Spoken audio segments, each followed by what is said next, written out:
20 বছর ধরে বেহাল রাস্তা, জাতীয় পতাকা নিয়ে বিক্ষোভ এলাকাবাসীর।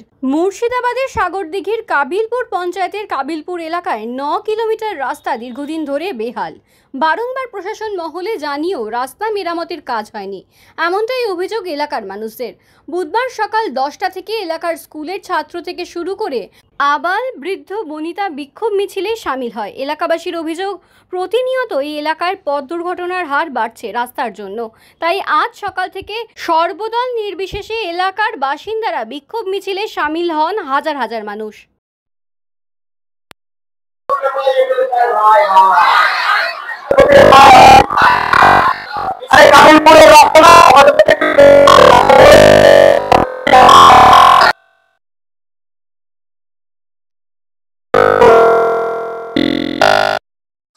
আজকের সমস্যা নয়, দীর্ঘ 17 বছরের সমস্যা।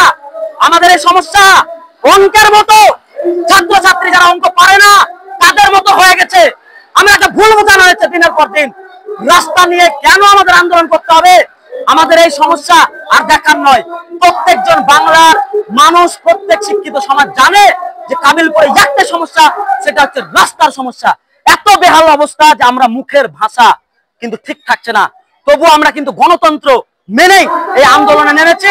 গণতান্ত্রিক অধিকার আমাদের, আমরা যাকে ভোট দান করছি, জনপ্রতিনিধিদের প্রশ্ন করা আমাদের অধিকার। তেনারা যতক্ষণ না আসবে আমাদের সুশীল সমাজের পক্ষ থেকে এই আন্দোলন দীর্ঘজীবী হবে। প্রায় বালিয়া থেকে টিকটিকি পাড়া মোড় এই চক্রান্ত করে 8.5 কিলোমিটার রাস্তাকে কেন বারবার হেনস্থা করা হচ্ছে, সেই প্রশ্নের উত্তর কে দেবেন? কে দেবেন?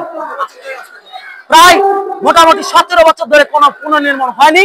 10 বছর ধরে টোটালি কোনো রাস্তা নিয়ে ভ্রুক্ষেপই নাই কোনো আধিকারিকের। আমাদের প্রথম স্লোগান এই আন্দোলনের, গণতান্ত্রিক আন্দোলনের সুশীল সমাজের প্রথম স্লোগান, আগে রাস্তা পরে ভোট। এই দাবিতে হওজোট কাবিলপুরে আপনারা আছড়ে পড়েছে, দেখলেন জনপ্লাবন র্যালিতে আছড়ে পড়েছে সমস্ত মানুষজন। আগে রাস্তা পরে ভোট, কোন পার্টির প্রোগ্রাম আমরা হতে দেব না।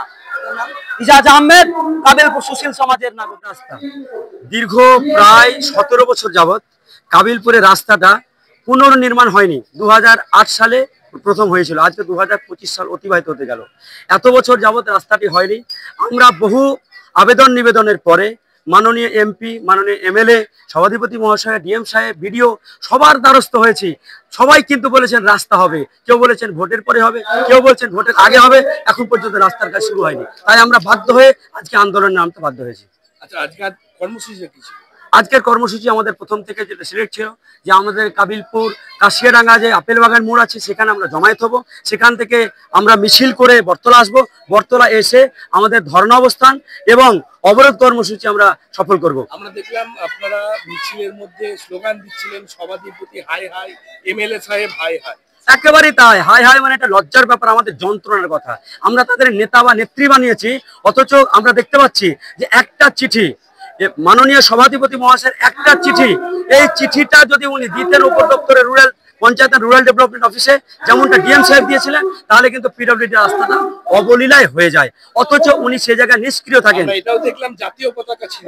জাতীয় পতাকা থাকার মূল কারণ এখানে আমাদের দল, মত, বর্ণ নির্বিশেষে এখানে শাসক দলের মানুষ প্রচুর আছে, এখানে বিরোধী দল যারা তারা আছে, এখানে অন্যান্য ছোটখাটো দল প্রত্যেকে আছে।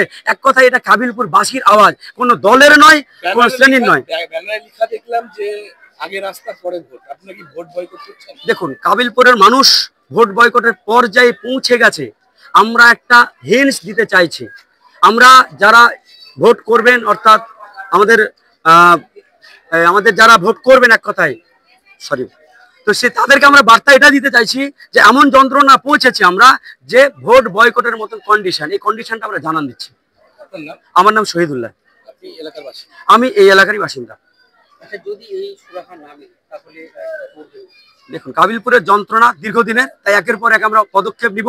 যতদিন পর্যন্ত এই রাস্তাটা আমাদের কাবিলপুরবাসীর ডিমান্ড, দাবি মেনে পিডব্লিউডি রাস্তা না হচ্ছে, ততদিন পর্যন্ত এই রাস্তায় আমাদের আন্দোলন চলবে। কারণ পিডব্লিউডি রাস্তা হওয়ার জন্য এমপি সাহেব আমাদেরকে কথা দিয়েছিলেন 2024 সালের জুলাই মাসে। উনি স্পষ্ট বলেছিলেন যে 2024 সালের ডিসেম্বরের ভিতরে রাস্তাটা পিডব্লিউডি হবে, এবং সেই দাবি অনুযায়ী মাননীয় ডিএম সাহেব পঞ্চায়েত আর রুরাল ডেভেলপমেন্টে স্পষ্ট রূপে বার্তা দিয়েছেন যে এই রাস্তাটা এই কারণে 8টা 10টা 12টা পয়েন্ট উল্লেখ করে বলেছেন যে এই রাস্তাটা পিডব্লিউডি হওয়া উচিত। সেখানে উল্লেখ করেছেন যে একাধিক স্টেট বাস চলে, এখানে ভারী ভারী গাড়ি চলে, এখানে প্রায় 5টা সরকারি বেসরকারি উচ্চ শিক্ষা প্রতিষ্ঠান আছে, এখানে প্রায় 25,000 শিক্ষার্থী আছে, এখানে প্রায় 1.5 লক্ষ মানুষের বসবাস আছে, এখানে একটা ভারী গাড়ি চলে, গ্যাস অফিস আছে, এই সমস্ত পয়েন্ট উল্লেখ করেছেন এবং বলেছেন এটা পিডব্লিউডি হওয়াটা সমীচীন। আমরা দেখতে পেলাম যে বিভিন্ন এলাকায় দোকান বাজার বন্ধ আছে, এটা মানুষ স্বতঃস্ফূর্ত ভাবে সমস্ত কিছু ছেড়ে রাস্তার জন্য নেমেছে, কারণ প্রত্যেকে ক্ষতিগ্রস্ত।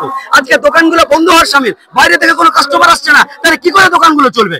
তাই সবাই আমাদের একটাই কর্মসূচি, এমএলএ, এমপি, সভাধিপতি মহাশয়, বিডিও, এই দায়িত্বশীল 4 জন ব্যক্তি যতক্ষণ কাবিলপুরের এই মাটিতে এসে জবাবদিহি না করবেন ততক্ষণ আমাদের ধর্ণা অবস্থান এবং অবরোধ কর্মসূচি আমরা চালিয়ে যাব।